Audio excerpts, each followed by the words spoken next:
மத்திய கிழக்கில் ஈரான் மீது அமெரிக்காவும் இஸ்ரேலும் இணைந்து தாக்குதல் நடத்தியதன் காரணமாக 20% கச்சா எண்ணெய் வர்த்தகம் நடைபெறும் ஆர்முஸ் நீரிணையில் அமெரிக்காவும் ஈரானும் தங்கள் கட்டுப்பாட்டை நிலைநாட்டும் போட்டியில் ஈடுபட்டு வருகிறது. போரை நிரந்தரமாக நிறுத்தும் பேச்சுவார்த்தைகளும் இழுபறியாகவே இருந்து வருகிறது. பேச்சுவார்த்தையில் குறிப்பாக அணு ஆயுத திட்டம், பொருளாதார தடைகள் மற்றும் ஆர்முஸ் நீரிணையில் கட்டுப்பாடுகள் குறித்து இரு நாடுகளுக்கும் இடையே பல முரண்பாடுகள் இருந்து வருகிறது. இந்த நிலையில் பேச்சுவார்த்தைகள் வெற்றிகரமாக முடிந்தால், சூழ்நிலைகள் சாதகமாக அமைந்தால் எதிர்காலத்தில் முஜ்தபா கமேனியை சந்திக்க விரும்புவதாக ட்ரம்ப் ஜூன் 3ஆம் தேதி தெரிவித்திருந்தார்.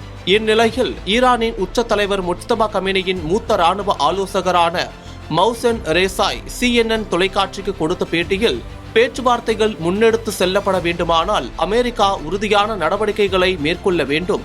வெளிநாடுகளில் முடக்கப்பட்டுள்ள $24 பில்லியன் மதிப்பிலான ஈரானிய சொத்துக்களை வாஷிங்டன் விடுவிக்க வேண்டும். இத்தொகையானது அமெரிக்காவை பொறுத்தவரை ஒப்பீட்டளவில் சிறியது என்றாலும் ஈரானுக்கு இது மிக முக்கியமானது என்று கூறினார். அமெரிக்க அதிபர் டொனால்ட் ட்ரம்ப் மற்றும் ஈரானின் உச்ச தலைவர் முஜ்தபா கமேனி ஆகியோருக்கு இடையிலான சந்திப்புக்கு வாய்ப்பில்லை என்றும், ட்ரம்ப் ஈரானுடன் போதுமான நம்பிக்கையை வளர்ப்பதில் தவறிவிட்டதாகவும் பேச்சுவார்த்தைகளை முட்டுக்கட்டையிட்டு சென்றதாகவும் அவர் குற்றம் சாட்டினார். ஆர்முஸ் நீரிணையில் அமெரிக்காவின் கடற்படை முற்றுகையை முடிவுக்கு கொண்டு வருமாறும் வாஷிங்டனை ரேசாய் வலியுறுத்தினார். பேச்சுவார்த்தைகள் தோல்வியடைந்தால் நீண்டகால மோதலுக்கு ஈரான் தயாராக இருப்பதாக கூறினார். போர் தொடர்ந்தால் மற்றும் அமெரிக்காவின் கடற்படை முற்றுகை நீக்கப்படாவிட்டால் நாங்கள் போரை இந்திய பெருங்கடல், பாபல் மந்தீப், செங்கடல் மற்றும் மத்திய தரைக்கடல் பகுதிக்கு விரிவுபடுத்துவோம்.